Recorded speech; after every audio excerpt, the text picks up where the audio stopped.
Deus encerra, quando Deus fecha o livro, quando Deus conclui a palavra profética, encerrou, está concluída, aquela não tem mais volta.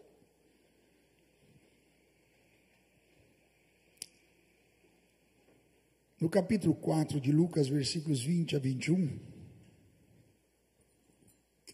dizem assim: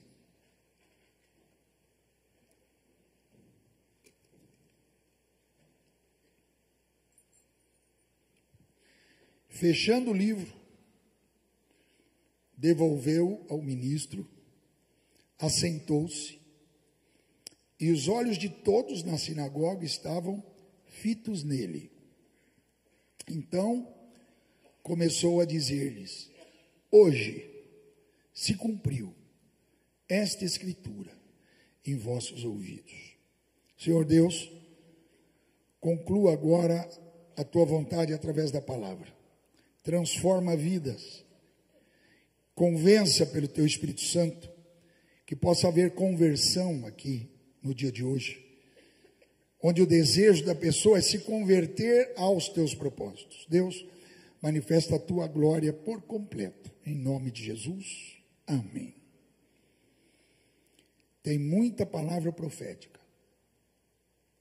prestes a se encerrar, neste tempo das nossas vidas. Eu sublinhei 8. Nas regiões celestiais, tem palavra profética que vai ter início nas regiões celestiais, algo que está prestes a se concluir, a se cumprir. Isso a gente chama, encerra o livro, fecha o livro, cumpriu. Tem palavra profética sobre a natureza, vocês vão ver muito mais terremotos do que tem visto, muito mais vulcões entrando em erupção, vocês vão ver tremor de terra, vocês vão ver tsunami, vocês vão ver as potências do céu sendo abaladas, o sistema solar, a atração da gravidade entre o Sol e a Terra, muita coisa está prestes a se cumprir. Nós dizemos, encerrou o livro, cumpriu a palavra. Tem muita coisa prestes a acontecer na palavra profética sobre governos e nações, muito próximo. Tem palavra profética sobre o remanescente de Israel, muito próximo de acontecer. O arrebatamento da igreja, pode ser hoje, por que não? Fatos da nossa vida pessoal que foi profetizada. Quantas palavras proféticas foram profetizadas sobre a tua vida e a minha? E não são palavras de dupla ação. Há palavras proféticas na Bíblia Sagrada que são físicas, espirituais, para várias etapas da humanidade, mas eu estou falando sobre a palavra profética que é para a tua vida, que já foi proferida sobre a tua vida, está para se encerrar o livro. Está chegando o momento que você vai dizer, hoje se cumpriu a palavra profetizada sobre a minha vida, encerra o livro, acabou, vamos para outra. Está para se cumprir a palavra profética dizendo que a palavra de Deus será escondida. Correrão de uma parte para o outro e não vão encontrar. Não vai encontrar pregadores, não vai encontrar a palavra sendo proferida, palavra profética. Está para se concluir o lagar da ira de Deus. Aí não é da graça, mas é da ira. Está chegando o momento em que se cumprirá a palavra profética dizendo que ele vai pisar o lagar da ira sozinho. Essa passagem que eu li, Jesus acabou de ser tentado por Satanás. Então ele foi levado ao deserto por 40 dias. Foi tentado pelo diabo. Ele fez jejum de comida. A gente acredita que de água não, porque ele estava como homem.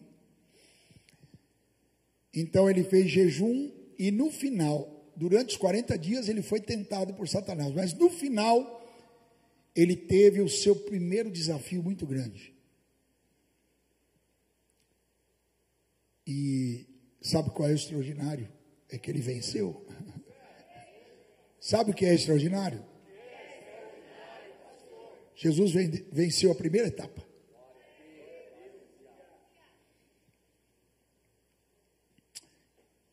E aí eu vou ler alguns versículos desta passagem. Após ele ser tentado e vencer Satanás, eu posso emitir uma palavra profética sobre nós.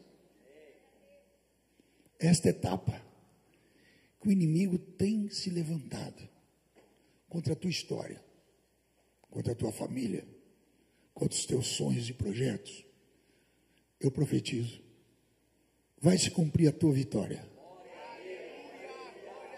E você vai vencer esta etapa. Quer crer? Levanta as mãos e glorifica a Deus. Então eu vou ler dos versículos 14 a 21, ressaltando o versículo 22, tá bom? É a passagem que eu comecei lendo. Ele foi tentado por Satanás e venceu. Versículo 14, então, pela virtude do Espírito Santo, voltou Jesus para Galiléia. E a sua fama correu por todas as terras em derredor. Bonito ou não, igreja? Quem for comigo a Israel, quando nós estamos ali em Jericó, eu consigo mostrar para vocês um monte lá incrustado, lembra? Lá em cima, ali foi o monte da tentação. Dali, ele venceu, ele vai descer e ir para Galiléia, que é a terra dele. Mas a fama dele corria, versículo 15, ele ensinava nas sinagogas e por todos era o quê? Que lindo, né, irmãos? Todos o louvavam. Chegando a Nazaré, cidade dele, onde fora criado, ele nasceu em Belém, mas se criou em Nazaré. Entrou num dia de sábado, segundo o seu costume, ele ia toda semana e todo dia na casa do Senhor. Entrou na sinagoga, levantando-se para ler. Ficava lá o ministro, os livros em forma de rolo, embaixo de uma redoma, e alguém levantava para lê-lo. Como ele era da tribo de Judá, da família de Davi, como ele era conhecedor e a fama dele era muito, todo mundo ficou sentadinho, ninguém levantou. Quem que levanta? Jesus. Já pensou, irmãos? Jesus subir aqui no púlpito e começar a pregar para vocês.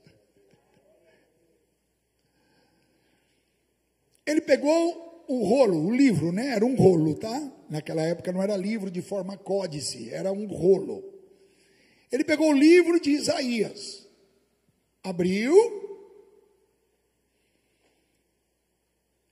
versículo 17, foi-lhe dado o livro do profeta Isaías. Então, quando abriu o livro, achou o lugar em que está escrito: o Espírito do Senhor, isso é uma palavra profética de 800 anos antes de Jesus, ficou quietinha por 800 anos. Essa palavra foi proferida pelo profeta Isaías 800 anos antes, ficou quietinha ali até se cumprir. Jesus abre a palavra, ele foi tentado por Satanás, começa o ministério dele, entra na sinagoga na terra dele, abre o livro de Isaías, vai para esse capítulo, que na época nem tinha capítulo, e aí ele lê assim no 18: o Espírito Santo do Senhor está sobre mim. Isaías escreveu: pois que me ungiu para evangelizar os pobres, enviou-me enviou-me para curar os quebrantados de coração, pode ser rico ou pobre, para pregar a liberdade aos cativos, pode ser rico, pobre, intelectual, analfabeto, conceder a restauração da vista aos cegos, que não é cego só físico, mas também cego espiritual, pôr em liberdade os oprimidos, que mesmo em liberdades estão oprimidos pelo inferno, e anunciar o ano aceitável do Senhor. E aí então, fechando o livro, esse é o teor da palavra hoje, fechando o livro, devolveu ao ministro, assentou-se, e os olhos de todos nas sinagogas ficaram olhando para ele. Então começou a dizer-lhes: hoje se cumpriu esta escritura em vossos corações. Não tem mais como ler como futuro, ela se cumpriu. Tem muita coisa se cumprindo sobre a tua vida, que não é mais profecia de futuro. Está na hora em que o livro vai ser encerrado, fechado. A palavra proferida sobre a tua vida se conclui, e em o nome de Jesus, tempo passado, recebeu a promessa, vamos seguir qual o propósito que Deus tem para a nossa vida. Hoje se cumpriu esta escritura em vossos ouvidos.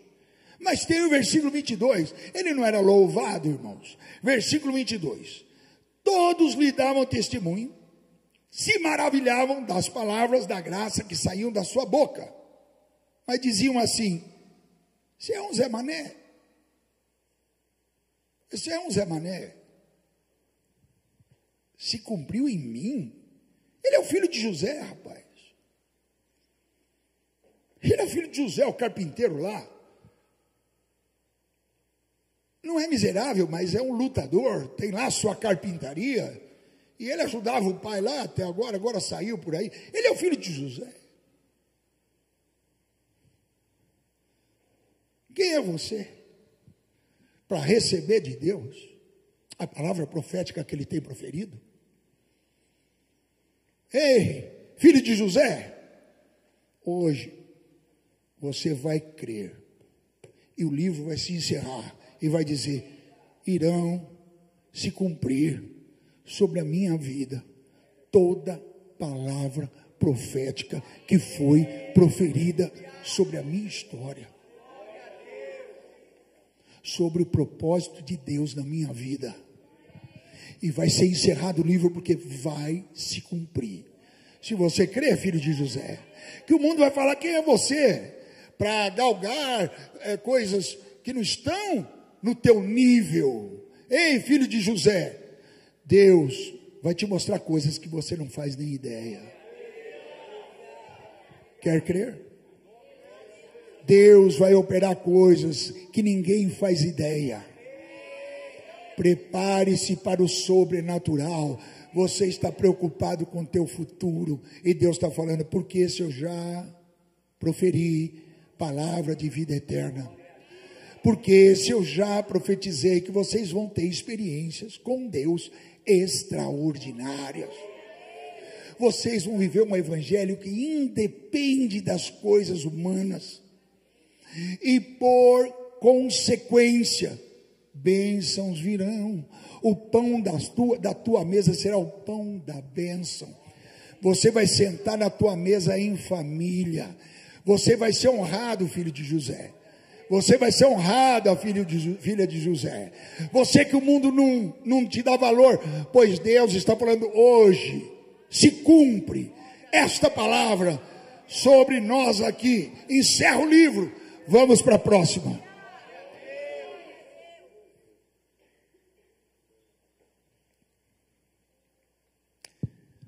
Várias portas se fecharam. Quando eu digo encerra o livro, eu digo a porta fechou. E eu quero começar com esse viés. Existe palavra espiritual para se cumprir, existe palavra das regiões celestiais, existe coisas na terra, existe coisas sobre o reino de Israel, existe coisas sobre a igreja. Lembre-se, nós temos uma vida ativa, intensa. Diga assim: eu, como crente, em Jesus, tenho uma vida ativa. Palavra de paulista, a gente não tem sossego. Quando não é jejum, é vigília. Quando não é jejum e vigília, tem que vir no domingo. Vir no domingo o pastor não quer. Quer que venha domingo e quinta. E olhe lá, hein? Ainda pede que alguns ainda venham domingo 2 vezes. Nós não temos sossego. E de repente é campanha da arca. E de repente é vida ativa. Ei, eu tenho meu negócio, rapaz. Eu tenho que trabalhar. Eu tenho que sustentar minha família. Eu tenho minhas preocupações. Como se já não bastasse a vida que é dura, ainda o pastor quer que a gente se comprometa com Deus. Pois estão para se cumprir todas as palavras proféticas proferidas sobre a igreja, sobre a tua vida, sobre a tua família, sobre a tua história, sobre este tempo, sobre o tempo que há de vir, sobre a volta de Jesus. E vai fechar, e quando fechar, não tem volta. Encerrou o livro de Isaías, não tem mais ninguém para cumprir. Hoje se cumpriu, rapaz, fecha o livro, disse Jesus. Esta profecia cumpriu. Você pode ler ela como histórica, não como bênção profética de futuro. Irmãos, vou no viés quando a porta se fecha. Vamos para Gênesis, capítulo 7, versículo 16. Os que entraram eram macho e fêmea de toda a carne, como Deus lhe tinha ordenado. E o Senhor o fechou dentro. Irmãos, Noé tinha 500 anos quando Deus falou com ele. 600 anos quando entrou na arca. Não sei quando ele começou a construir a arca, mas foi nesse intervalo de 100 anos. Não sei se ele levou 80 anos, 90, 100. Falou com Deus com 500 ou 500 e pouco. Não sabemos, que vai falar, Noé tinha 500 anos, tinha 3 filhos, e aí Deus falou com ele, e aí ele quando tem 600 anos, ele entra na arca. Então nesse intervalo de 100 anos, porque as pessoas viviam 900 anos naquela época, antes do dilúvio. No dilúvio Deus vai reduzir a vida humana para 120 anos. Mas até então se vivia 700, 800, eles eram para viver eternamente no paraíso. E agora ainda tem o resquício antes do dilúvio. E Noé tem 500 anos, Deus fala com ele. Com 600 entra na arca. Esse não é o ponto. Deus mandou construir uma arca. Mas não ia caber toda a humanidade dentro da arca. Deus não construiu a arca para que todos entrassem na arca. Deus mandou construir a arca para que eles se arrependessem. Mas não houve arrependimento. Passaram-se cerca de 100 anos. E aí Deus falou assim, Noé, entra na arca. Entra você e tua família. Eu vou mandar os animais. Irmãos, não queiram explicações, tá? Eu vi outro dia um grande cientista, porque dizem que a ciência é a resposta intelectual. Mentira, ciência é a busca da verdade. Ciência nunca foi verdade. Ciência é a busca da verdade. E foi lá no programa Inteligência Limitada. E aí ele disse assim, como que vai ter um dilúvio na Terra? Você já fez a conta que o monte mais alto da Terra tem 8 quilômetros? E como que ia ter uma quantidade de água que cobrisse até o monte mais alto da Terra? Isso é impossível. Para onde foi essa água? Irmãos, para onde foi a água do dilúvio, irmãos? Né, irmãos? Caiu a água do dilúvio. Para onde foi a água? E eu digo, irmãos, quer dizer que você crê num Deus que fala para surgir a porção seca, e a porção seca surge no espaço. Você crê num Deus que do nada, do inexistente, manda surgir um universo de bilhões e bilhões de astros. E você crê num Deus que separa as águas, põe a porção seca no meio, e pasmem, 3/4 é água, 1/4 é terra. E você crê que essa bola está no espaço, porque a ciência fala, né? que essa bola está no espaço, embora a Bíblia sempre disse que a Terra é redonda, mas tem os ignorantes que falam que ela é quadrada, sei lá o quê. Mas a Terra é um planeta redondo, com uma gravidade e uma atmosfera jogada no ar, sem eixo, não tem eixo. Ela gira em torno dela mesma 24 horas, e ela gira em volta do Sol, uma elipse, né? Não é uma circunferência, é uma elipse, ela gira em torno do Sol 365 dias e algumas horas, e ela não se aproxima e ela não se afasta, porque se ela se aproxima, queima, se afasta, congela, e ela então, quando ela está mais próxima é verão, quando ela está mais distante é inverno, tem as 4 estações do ano, e tem o sistema solar, com os seus planetas, Sol, Lua, que é o satélite da Terra, isso tudo dentro da Via Láctea, e tem milhões de Via Lácteas, e tem bilhões de estrelas, e você crê em tudo isso, e está me perguntando para onde foi a água? Ai, que dificuldade para Deus. Mandei a água e não tem esgoto. É isso que os ímpios não veem. Está se fechando a porta, porque quando Noé entrou, o anjo do Senhor, em outras traduções diz, o anjo do Senhor foi e fechou a porta por fora. E quando essa porta foi fechada, estava sendo dito, cerra-se o livro, essa parte da humanidade vai morrer. Não tem volta. Não vai conseguir Noé abrir a porta para os parentes entrar. O anjo foi e fechou por fora. Porque quando Noé escutou os gritos, talvez ele pensou, vou abrir. Mas o anjo fechou por fora. É palavra profética. Noé entra, porque eu vou destruir a humanidade com água. Muitas coisas o livro está encerrando a história. A porta está se fechando, não tem mais volta. Eu vou falar sobre a porta das prudentes. Aqui é com a igreja do Senhor. Lá em Mateus 25, do 6 ao 12, Jesus conta uma parábola. Mas à meia-noite, ouviu-se um clamor. Aí vem o esposo. Sabe esse clamor que o pastor Alessandro deu aqui? Jesus está voltando. Jesus está voltando. Olha. Você conhece a história do lobo? O menininho subia e falava, o lobo vem aí. E era mentira. Aí todo mundo corria. Ó, menino. Aí passava o tempo, o menino subia de novo. O lobo vem aí. Ah, menino. Porque o menino gritava por socorro. Aí todo mundo socorreu o menino. Não tinha lobo nenhum.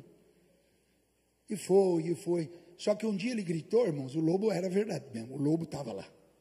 Só que ninguém foi. É uma historinha boba. E tá os pastores. E está a igreja, desde os apóstolos, falando de Maranata, ora vem Senhor Jesus, Jesus está voltando. Não, mas meus pais já falavam isso, meus avós já falavam, Jesus está voltando, tudo está se cumprindo, olha o livro está se encerrando, hoje se cumpre, olha a porta está se fechando. Mas... E Jesus conta a parábola, à meia-noite ouviu-se o clamor, aí vem o esposo, saí-lhe ao encontro. Então todas aquelas virgens, eram 10, tá? Todas aquelas virgens se levantaram, prepararam suas lâmpadas.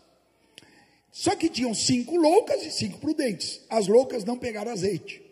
As loucas disseram às prudentes, dai-nos do vosso azeite, senão eu não vou encontrar o noivo. Lá não tinha luz elétrica, tá? Nem lanterna. Era com a lamparina que você encontrava o noivo no meio, porque o noivo saía do seu tálamo, a noiva saía do seu tálamo, e eles se encontravam no meio. Só que tinha que ter a lamparina para achar. As loucas disseram às prudentes, dai-nos do vosso azeite, porque as nossas lâmpadas se apagam, como é que eu vou encontrar o noivo? As prudentes responderam dizendo, não seja caso que falte para nós, e a vocês. E diante aos que vendem e compram, vai lá, tem um monte de gente vendendo a fé. Tem um monte de gente dizendo que nós temos que ser politicamente correto, que nós temos que aceitar ideologia de gênero. nas escolas, onde vai ser ensinado a todas as crianças que não existe macho e fêmea. Nós temos agora que nos adaptar, porque foi liberado pelos advogados que estão no Supremo como juízes, que é o grupo de advogados mais... Olha que tenho 68 anos, eu já vi juiz do Supremo que se babava de orgulho. Hoje eu tenho, deixa para lá. E agora eles liberaram que você pode carregar um pacote de maconha para fazer 40 cigarros, tá bom? Está liberado, gente. Pode fazer, tem a seda, aí você enrola a seda lá, sabe?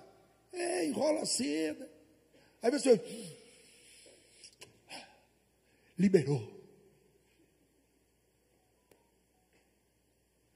Mas tem um monte de igreja falando que não tem problema. Não tem problema você ter sexo ilícito, não tem problema você mentir, porque a hipergraça de Deus vai salvar todo mundo. Vai lá nessa igreja e compra lá azeite para você. Diz que você pode ficar do jeito que você está. Você está em pecado, mas não tem problema nenhum, que Deus é muito bonzinho. Mas ele fechou a porta da arca. Ele encerrou o livro e disse, cumpriu-se hoje. E quando ele conta essa parábola, ele é enfático. E ele diz, tendo as loucas indo comprá-lo, chegou o esposo. E as que estavam preparadas, entraram com ele para as bodas. E fechou-se a porta. Depois, chegaram as outras virgens, dizendo, Senhor, Senhor, abre-nos. E ele, respondendo, disse, em verdade, vos digo, não conheço vocês. Eu sou religioso. Eu não mato. Eu não roubo. Não conheço vocês. Sim, igreja. O título da palavra hoje é cerrou o livro e disse, se cumpriu hoje. Sim. Chegou o momento, em questão de 100 anos, é ano para chuva, mas a porta da arca fechou.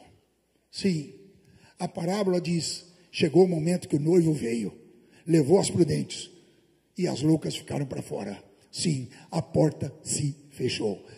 As profecias estão se cumprindo em toda sorte de ambiente espiritual, físico, e também na tua vida.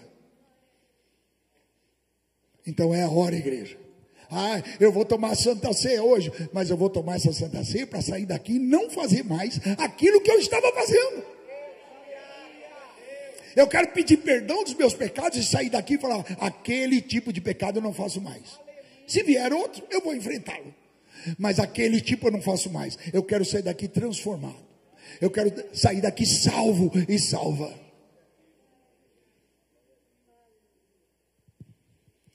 Quando Jesus, há cerca de 2000 anos, na cruz do Calvário, deu um grito. Qual foi o grito que ele deu? Está consumado. Quem pode, eu vou contar, 1, 2, 3, você grita, está consumado? 1, 2, 3. Está consumado. Olha, vocês me orgulharam agora. É assim que eu esperava que vocês gritassem. Me arrepiou. Que o diabo agora estremeceu e levou um tombo. Porque quando você está gritando isso, tudo que é demônio tem que sair correndo daqui. Eu só vou me segurar, tá bom? 1, 2, 3. Ai, irmãos. Quando Jesus gritou, está consumado, uma porta se abriu. Uma porta se abriu e ele disse, vinde a mim, todos vós que estáis cansados e oprimidos, e eu vos aliviarei. Tomai sobre vós o meu jugo, e aprendei de mim que sou manso e humilde de coração, e encontrareis descanso para vossas almas, porque o meu jugo é suave e meu fardo é leve. Eu sou a água viva que veio do céu, eu sou o pão vivo que satisfaz a tua fome. Eu sou o caminho, eu sou a verdade, eu sou a vida. Quando ele gritou, está consumado, a porta se abriu. Mas cuidado, ela vai se fechar.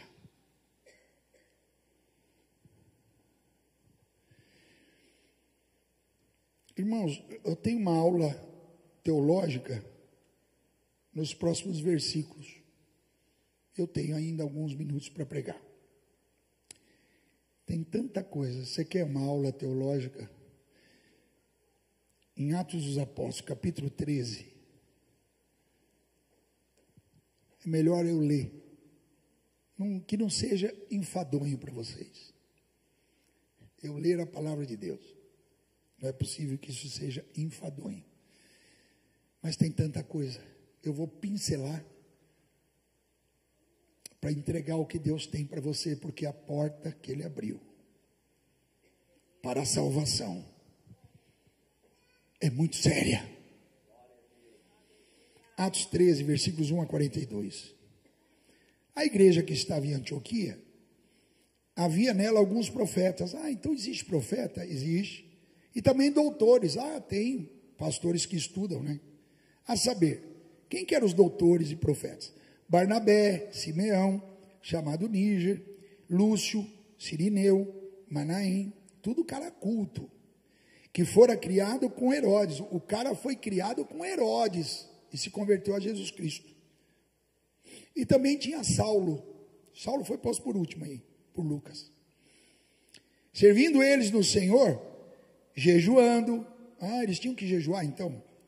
Disse o Espírito Santo: meu filho, quando você jejua, o Espírito Santo fala contigo. Separa para mim Barnabé e Saulo. Eu preciso dos dois. Separa os dois. Eu vou mandar numa obra. Eu tenho um chamado. Versículo 3. Então, jejuando e orando, pondo sobre eles as mãos, os despediram. Vai lá, Barnabé e Saulo. Que é Paulo, né? Não é que Deus mudou o nome dele para Paulo, não. É que depende de se você escreve em grego ou hebraico. E assim, Paulo e Barnabé foram enviados pelo Espírito Santo. Desceram a Seleucia e Dali e navegaram para Chipre. E chegaram a Solamina. Anunciavam a palavra de Deus nas sinagogas dos judeus. Tinham também a João como cooperador. Esse João é o João Marcos, que vai escrever o Evangelho de Marcos, tá? Na realidade, quem vai ditar o Evangelho para ele é Pedro. Pedro era amigo dele, Pedro que vai ditar o Evangelho de Marcos, e Marcos vai escrever, tá bom? É esse João Marcos aí. Ele era parente de Barnabé. E havendo atravessado a ilha de Pafos, acharam um certo judeu mágico, falso profeta. Nossa, tem de monte hoje. Chamado Bar Jesus. Bar Jesus quer dizer filho de Jesus. O cara era mágico. Tem um monte de mágica. Tem um monte de lugar para você ir que tem mágica. Tem mentira. Mas o povo gosta da mentira. O qual estava com o procônsul Sérgio Paulo. O procônsul se consultava com esse Bar Jesus aí. O procônsul era prudente. Chamou para perto de si Barnabé e Saulo e procurava muito ouvir a palavra de Deus. Mas resistia-lhes Elimas, o encantador. Lógico, eu não vou perder minha boca, né? Sou eu que ganho dinheiro aqui com o procônsul. Está vindo esse Paulo aí? Porque assim se interpreta o seu nome, tá? Encantador. Procurando apartar da fé o procônsul. Não, esses caras aí, tudo mentira, tudo mentira. Eu vou fazer uma mágica aqui para você. Viu, igreja? Eu não vou fazer mágica nenhuma. Você quer vir aqui? Você vai ter que fazer jejum, você vai ter que fazer vigília, você vai ter que se apartar do pecado, você vai ter que buscar a Deus, você vai ter que ter uma vida ativa. Se você só vier aqui e sair e continuar da mesma forma, você vai tomar uma santa ceia ineficaz para a tua vida. Mas se você decidir hoje se converter à vontade de Deus e sair daqui transformado e transformada pelo poder de Deus, dizendo: eu sou luz, rapaz, eu sou sal, eu sou um vaso de honra na mão do mestre, e Deus vai me usar como instrumento vivo.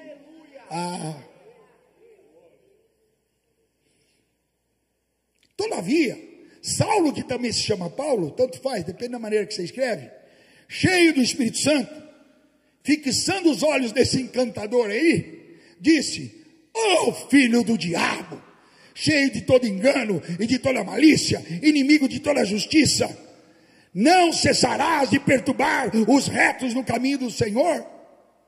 Quer dizer que Paulo expulsa. Pois eu também expulso. Quer dizer que Nós não estamos aqui na politicamente correto, século 21, o senhor vai expulsar demônio? Pois eu expulso todo demônio, todo espírito das trevas, eu expulso, eu repreendo, eu destruo, em o nome de Jesus Cristo, em o nome de Jesus Cristo. Tudo que é espírito das trevas, do maligno, que tem perturbado, cercado, tentado destruir a tua fé, eu estou expulsando agora em nome de Jesus Cristo.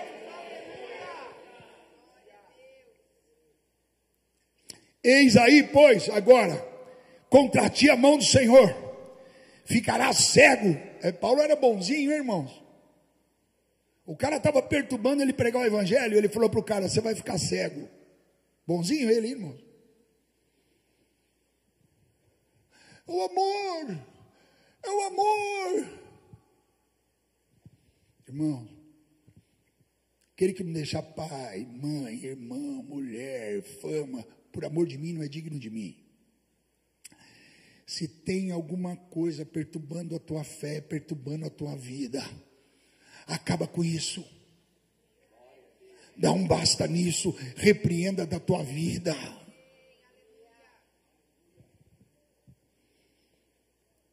Contra ti a mão do Senhor ficará cego, sem ver o sol por algum tempo, depois você volta. E no mesmo instante a escuridão e as trevas caíram sobre esse encantador. E andando à roda, buscava quem o guiasse pela mão.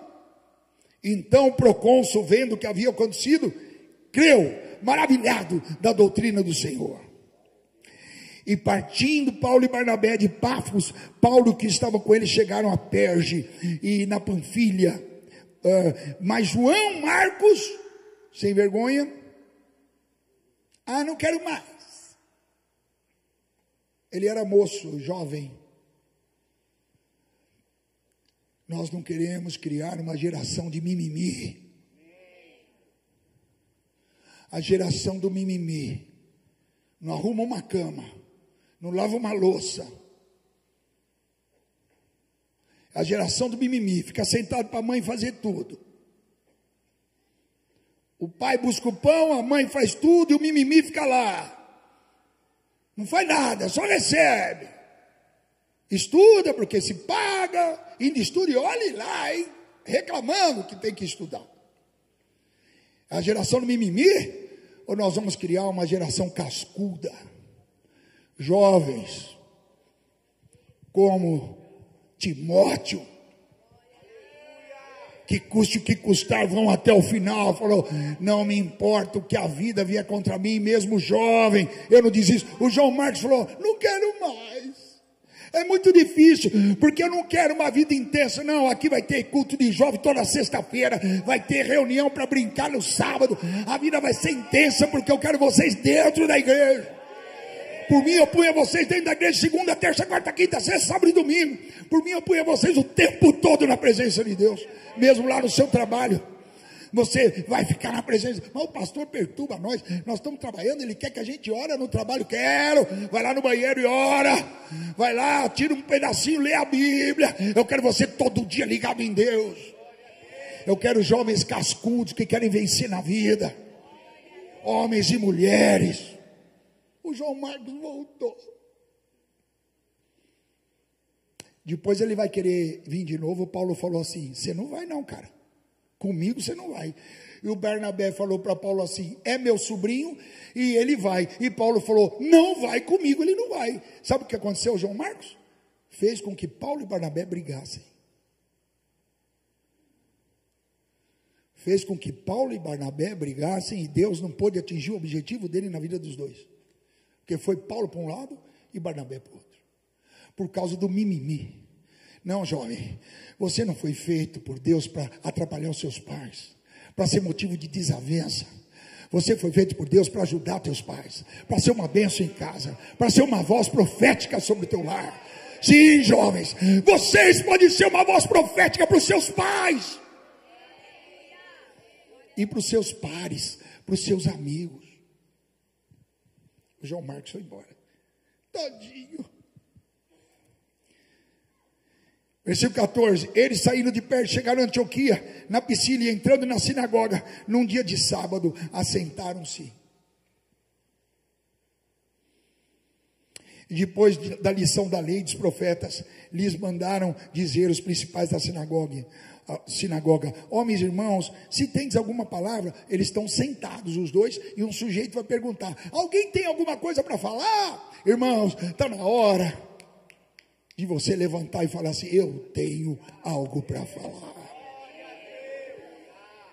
Irmãos, a porta que foi aberta na cruz do Calvário vai se fechar.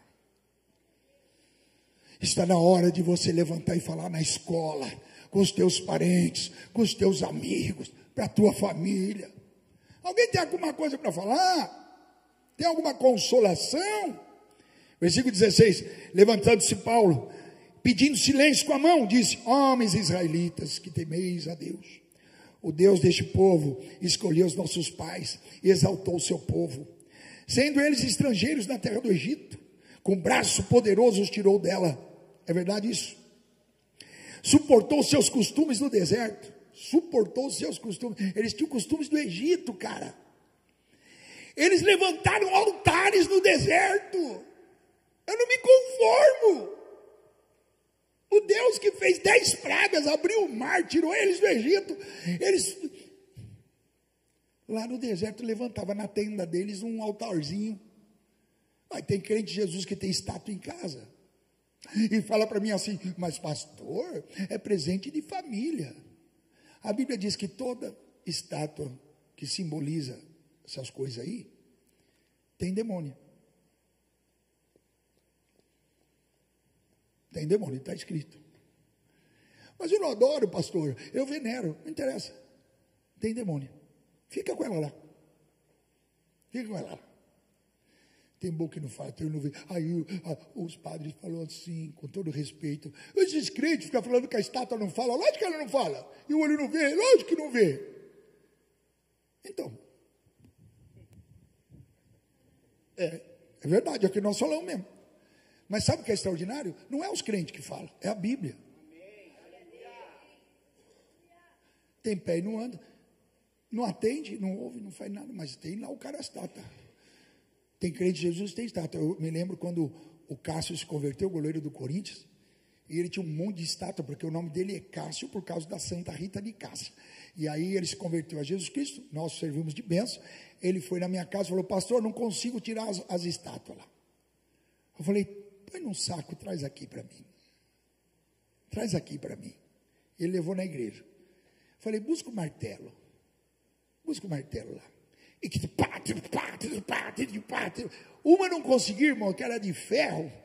Falei: vai, põe no fogo para dissolver isso. Mas nenhum demônio entra mais na tua casa. Só o Espírito Santo do Senhor. Só os anjos do Senhor. Ao Senhor teu Deus adorarás e só a Ele prestarás culto. Não tem Cássia. Por que você acha que a minha esposa chama Rita de Cássia? Porque os pais eram católicos. E é para santa, fizeram lá, mas ela não. Essa Rita de Cássia é santa mesmo.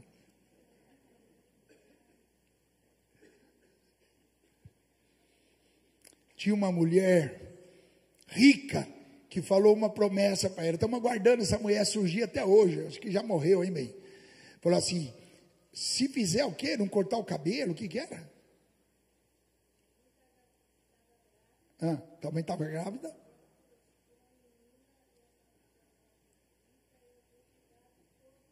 Então, mas cadê o dinheiro? Não veio. A mulher falou assim: se ela está grávida, se puser o nome de Rita de Cássia, eu vou dar dinheiro para ela o resto da vida. Estamos esperando, irmão. Eu acho que já morreu a mulher.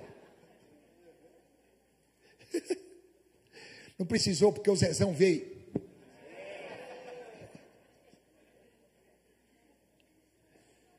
Ah, mãe, porcaria. Chovalzinho. Queria tutu, fazenda. Estou brincando, né, irmão? Aí ele vai contando a história. Ele vai contando a história. E o povo vai concordando a história deles, né?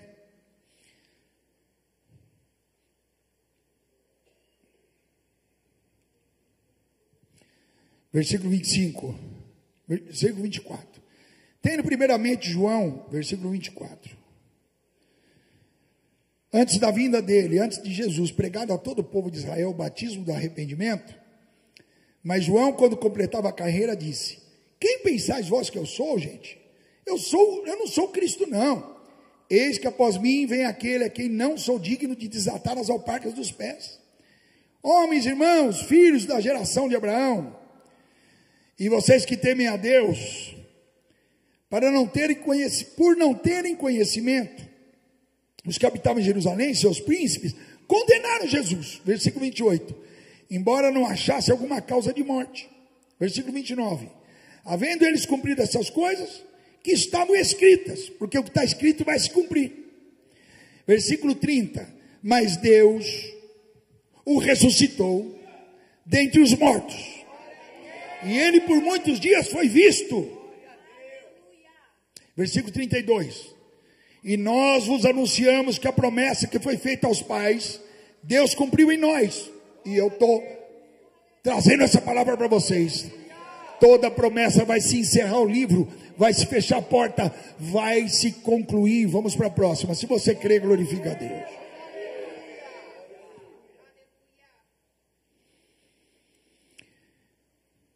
Versículo 34. Está escrito que Deus o ressuscitaria para nunca mais ver a corrupção. Versículo 35. Por isso também outro salmo diz: não permitirá que o teu santo veja a corrupção. Corrupção é quando o corpo apodrece na terra. Jesus não apodreceu porque ele foi posto no túmulo, ao terceiro dia ressuscitou. Na verdade, tendo Davi no seu tempo servido, conforme a vontade de Deus, ele dormiu. Jesus não, Jesus ressuscitou. Versículo 37. Aquele a quem Deus ressuscitou, nenhuma corrupção viu. Seja-vos, pois, notório, todos que estão aqui agora, este se vos anuncia a remissão dos pecados, e de tudo que pela lei de Moisés vocês não puderam ser justificados, vede que agora ele justifica a todo aquele que crê. Por isso você vai tomar ceia. Vede, pois, que não venha sobre vós o que está dito pelo profeta. E agora eu concluo.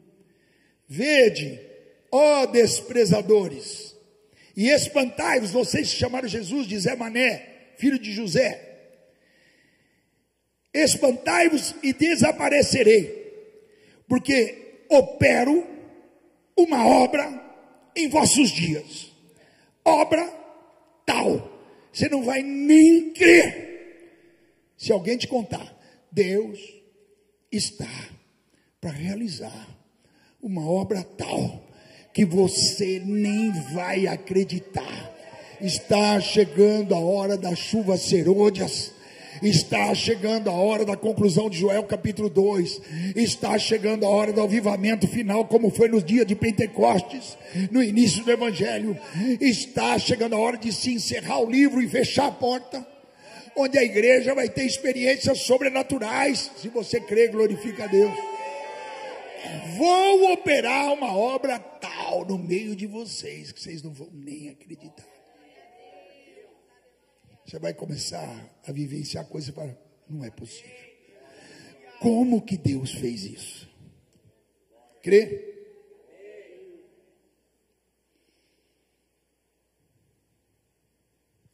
Vou terminar com o apóstolo João. Viu duas outras portas abertas. A primeira é vinda do céu. João está na ilha de Pátimos. E ele veio: eu quero profetizar sobre você, dizendo: toda palavra profética se cumpre e se encerra. Isso está para acontecer sobre a tua e sobre a minha vida. E ao anjo da igreja, ao pastor da igreja que está em Filadélfia, escreve: isto diz o que é santo, o que é verdadeiro, o que tem a chave de Davi, o que abre e ninguém fecha, e fecha e ninguém abre. Deus está falando para vocês. Conheço as tuas obras. Eis que diante de ti pus uma porta aberta, ninguém a pode fechar. Só para quem crê. Tendo pouca força, não é com o dinheiro do banco, não é com a tua força física. Tendo pouca força, guardaste a minha palavra, não negaste o meu nome. Como guardaste a palavra da minha paciência, eu te guardarei da hora da tentação que há de vir sobre todo mundo, para tentar os que habitam na terra. O arrebatamento vem aí, o arrebatamento vem aí, o arrebatamento vem aí. Eis que veio sem demora, guarda o que tens, para ninguém tomar a tua coroa. A quem vencer, só quem vai lutar para vencer, levanta as mãos. A quem vencer, eu farei coluna do templo do meu Deus, e dele nunca sairá. Escreverei sobre ele o nome do meu Deus e o nome da cidade do meu Deus, a nova Jerusalém que desce do céu, do meu Deus, e também o meu novo nome. Quem quiser que glorifique ao Senhor. Essa porta ele viu do céu para a terra. A segunda ele vai ver da terra para o céu. Sabe qual é a segunda? Essa porta da cruz do Calvário vai se fechar. Mas todo aquele que crê em Jesus tem uma porta aberta que vai te levar para dentro do céu. E é essa que eu vou promulgar agora. Fique de pé. A segunda porta que ele viu. Ele viu um trono e um assentado. Eu vou repetir. Ele viu um trono e um assentado. Ele não viu um velho barbudo com ruga. Ele não viu uma pomba voando. Ele viu um trono e um assentado, que é o Senhor e Salvador Jesus Cristo. Tem gente que pensa que no céu tem uma família de deuses. Tem um velho, tadinho, ele ficou de cabelo branco, enrugou, porque Michelangelo desenhou na Capela Sistina. Deve ser o pai, coitado do pai, ele é velho, ele ficou com cabelo branco, ele tem ruga, você acredita? O tempo passou, né, irmãos? Como é que Michelangelo desenhou? Ele desenhou um velho, assim, com o dedo assim, ó, no Adão. Quem já foi na Capela Sistina? Eu já fui N vezes. Tem uma família lá no céu, tem uma família, igual a mitologia grega. Ele viu um trono e um assentado. Fui arrebatado no Espírito Santo, e eis que um trono estava posto no céu e um assentado sobre o trono. O que estava sentado era na aparência semelhante à pedra de jaspe sardônica. O arco celeste estava ao redor do trono, parecia esmeralda. Eu vi 24 tronos e 24 anciãos, provavelmente os 12 patriarcas e os 12 apóstolos, tirando Judas, incluído o substituto de Judas. Todos os 24 anciãos estavam coroados. Eu vi 4 querubins gloriosos. Eles tinham 6 asas, 4 rostos, olho para todo lado, 2 pés direitos. Vai vendo a glória do querubim aí.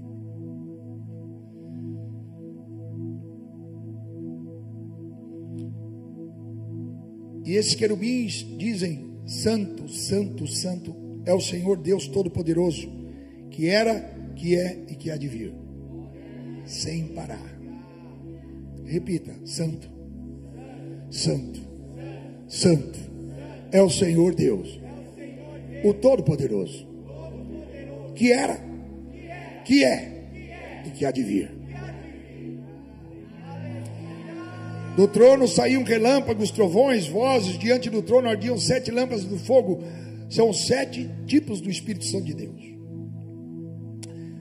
Pasmem, os 24 anciãos saíram dos seus tronos, prostraram-se diante do que estava sentado sobre o trono, adoravam, o que vive para todo sempre, lançaram as suas coroas diante do trono, de joelhos, dizendo o seguinte: digno és, Senhor, de receber glória, honra, poder, porque tu criaste todas as coisas, e por tua vontade são e foram criadas. Os querubins dizendo: Santo, Santo, Santo, Santo, Santo. Os anciãos glorificando, puseram as coroas. Tu és digno de receber honra e glória. Quem quer levantar glória e honra ao Senhor, que levante suas mãos. Ele viu uma porta vinda do céu que está sobre a tua vida hoje, dizendo: eis que coloco uma porta diante de vós, que ninguém a pode fechar. E também ele viu uma segunda porta que é daqui para lá, onde nós estamos pertinho de entrarmos nas regiões celestiais para contemplarmos o trono do Senhor. E ele está dizendo para ti: eu sou a porta. Quem entrar por mim será salvo. Não está fechada não, está aberta. Curve tua cabeça e glorifica o Senhor. Suba os adoradores para cá. Eu abençoo vocês. Eu intercedo dizendo: Espírito Santo de Deus, venha sobre todos nós agora. Cubra-nos com teu sangue, Deus. Mas Deus não tem sangue, é verdade, Deus é Espírito, mas naquele corpo ele tinha sangue. Por isso no Atos 20, 28 está escrito o sangue de Deus. Mas Deus só tem sangue naquele corpo, e aquele sangue derramado na cruz é o mediador entre Deus e os homens. O sangue de Jesus nos purifica de todo pecado. Deus está lavando você agora. Deus está lavando você, e nós dizemos assim: lavando você não tem nada a ver com cor de pele. Não é essa cor aqui que é o tipo de um amarelo rosado que ele está falando.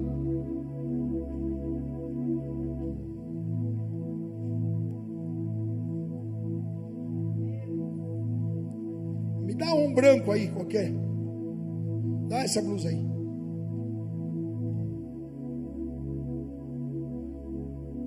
Isso aqui é branco, não é isso aqui? Se os negros têm pele melhor que a nossa, não vamos ter inveja. Eles têm mais melanina. Ah, Deus abençoe. A nossa é mais fraquinha, melanina. Ai, porque fala que nós vamos ficar branco como a neve. Pelo amor de Deus, é essa aqui que é a cor branca, gente. Não é essa aqui. Está falando sobre trevas e luz, gente. Está falando que vai nos purificar. E ainda que os nossos pecados sejam como a escarlata, vinho, aquele vermelho, ele vai tornar branco como a branca lã. Pelo amor de Deus, gente. É lacração, é mimimi, é idiotice. Acha o quê? Que o negro vai ser branco no céu, gente? O que eu vou ser no céu? Um alemão de olho azul? A mulher vai ser homem no céu? Vocês vão ser o que são, sem defeito. Se eu tenho um problema na perna, lá não vou ter defeito. Mas você vai ser quem você é. Quando Moisés e Elias foram vistos pelos apóstolos, eles sabiam que era Moisés e Elias. Pelo amor de Deus. Deus fez 4 etnias originais: branco, negro, amarelo e vermelho. O resto é mistura, que a gente tem uma mistura lascada. Um tem mais melanina, outro menos. Um tem o olho puxado, outro tem o nariz grande. Depende. Crente não tem, pelo amor de Deus, irmãos. O sangue de Jesus está aqui para nos purificar de todo pecado.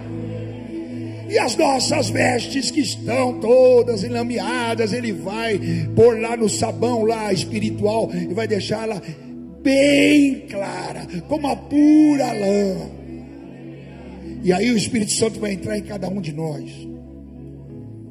Então, levante suas mãos e comece a glorificar o Senhor.